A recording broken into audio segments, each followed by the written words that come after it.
Welcome to ABC Q&A. Question A is, why is it that astrology and astrology readings seem to resonate with me, even though sky astrology says that the calculations are not correct? The answer to that is that the aspects are the same, meaning the distance between the heavenly bodies remain the same.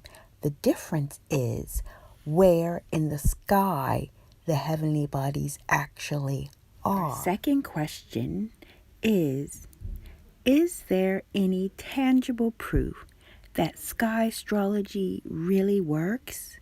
Yes, there is, and it is called biodynamics, and the proof is in biodynamic farming. Here are two definitions of biodynamics. First, the scientific study of the effects of dynamic processes such as motion or acceleration on living organisms, and a holistic method of organic gardening and crop cultivation in which certain factors such as planetary and seasonal cycles are considered. Perhaps now you're asking yourself, what's so special about sky astrology as opposed to all the other types of astrologies? First, let me share a story about this ephemeris and another larger, thicker one that I used to carry around in the span of 20 to 30 years. At the time, I thought that this is where the celestial bodies were as they could be seen in the sky, and it was only 5 years ago that I realized that that was not true. So your answer is C. C is for calculations, because the calculations are aligned with what can be visually seen in the night sky or with a star location app. Question D. What is the biggest difference between sky astrology and Vedic astrology? The answer is D. D is for degrees. The biggest difference is the number of degrees for each sign or constellation space. In Vedic astrology, each sign has 30 degrees, and they do not include Ophiuchus, Cetus, or Orion, which sky astrology does, and sky astrology acknowledges the different sizes of the constellations, which vary from 6 degrees to 44 degrees. Question E. What is the simplest way for me to understand sky astrology?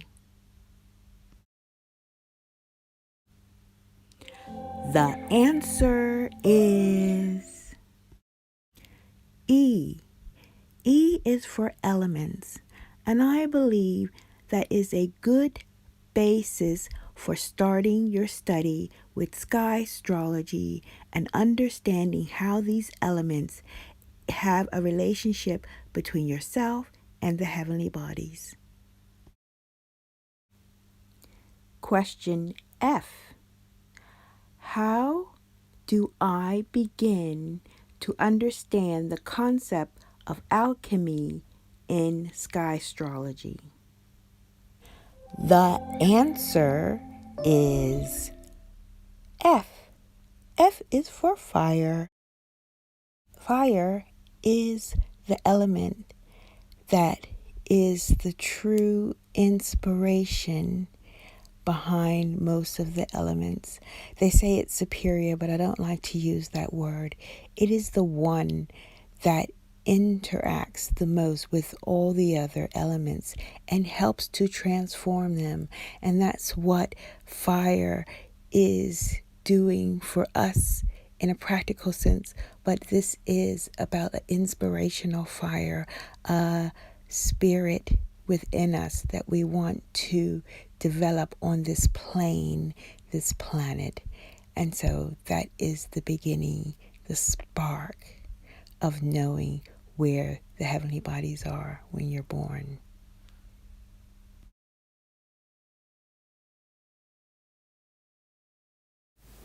Question G and question H. What are the symbols on the sky astrology chart, and why is the circle divided?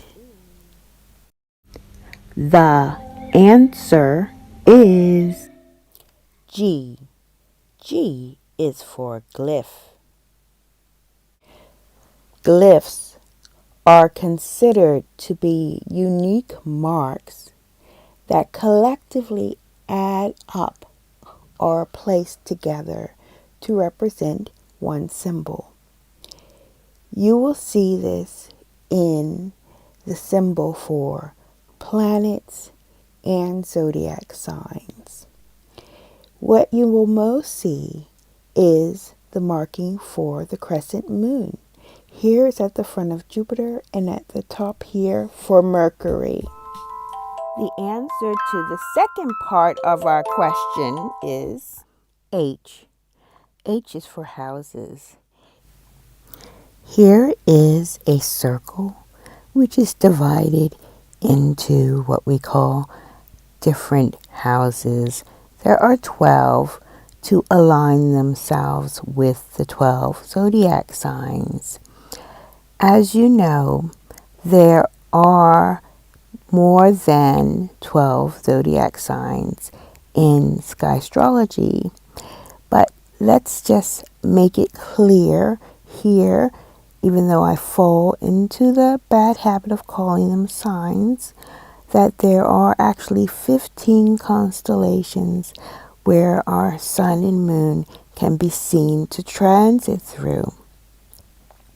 And each of those constellations have stars and energies that interact with the sun and the moon and us.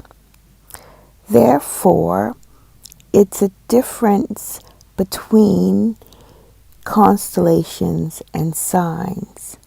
For point of reference, and so far in my research, I have been able to continue to use the 12 house system because it speaks about the archetypes of our lives, not necessarily about the signs.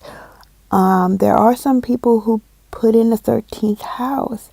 The fact is, there are quite a few different interpretations and calculations about how to read the stars. One that I have felt resonates the most with me is from esoteric astrology. And here are what they associate the houses with.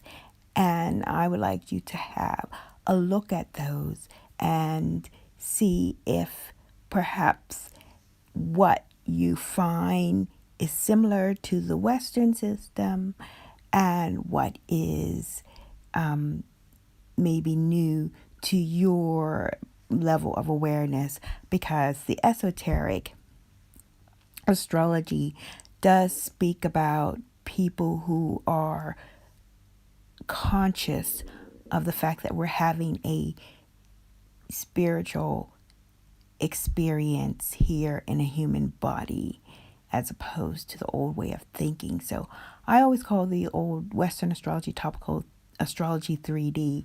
You could see this as, astrology 5D or, just a different method. In my other course, I do go more into meanings of esoteric astrology. So, yeah, if you want to know more, just let me know. Question I. What does my natal chart represent? The answer is I is for innate. Innate characteristics and personality traits are ones that you are born with.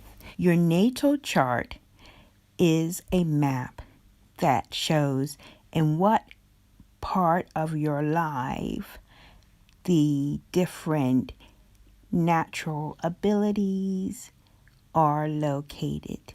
It also shows by the planetary positions how these planets are interacting with how you deal and use the energies that are available to you and that were present at your time of birth. Question J. Are there good and bad planets? The answer is J is for Jupiter. I'm going to take this opportunity to use Jupiter because it is our largest planet in the solar system that we know of. And as they say, sometimes too much of a good thing isn't so good. And this can be applied to Jupiter.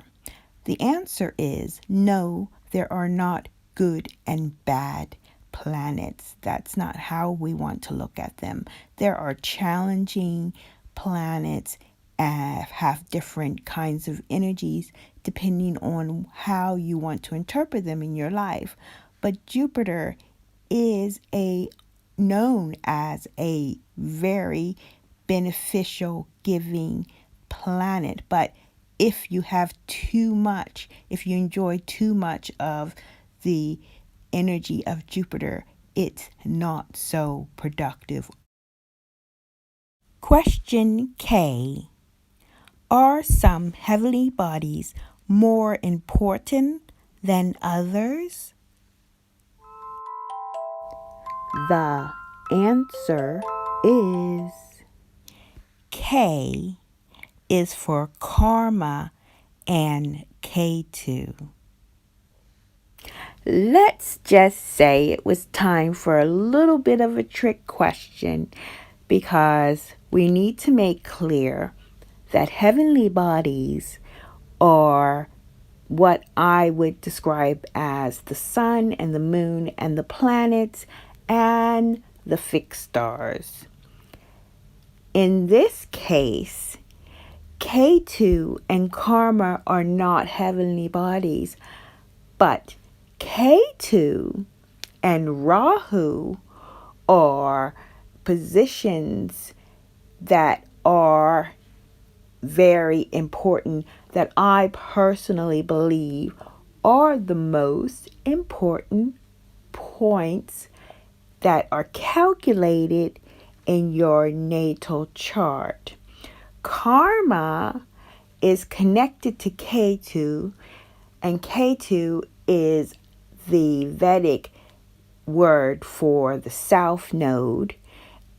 Karma means action, and Ketu is about the action and the deeds that you performed in the past life.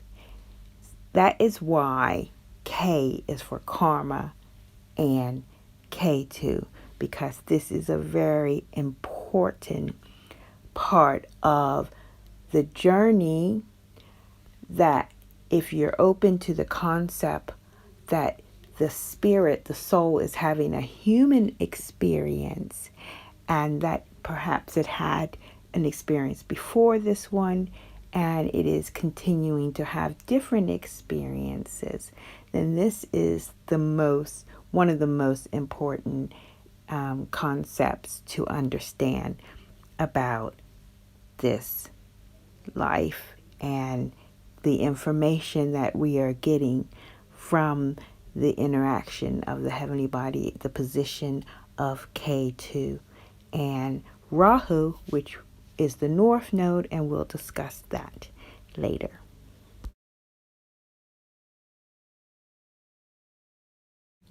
Question L. How do I begin to use this mathematical information in the chart to enrich my life? The answer is L. L is for love. Yes, this mathematical calculation is giving you a map that has been measured and shows the alchemic interaction of the moment in time that you were born, and has organized it to show you what parts of your life have a particular flavor, and offering you to see and appreciate that, and loving yourself unconditionally, and knowing that there is a divine order in these special characteristics that belong to you exclusively.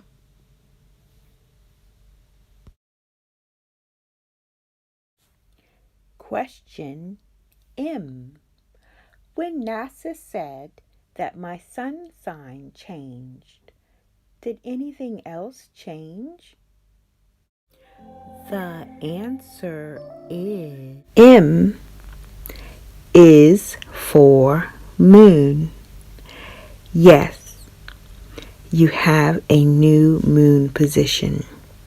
Because the moon moves about 13.5 degrees a day, and because the constellations are different sizes, it is more likely that your moon would have changed position more than your sun would have changed position.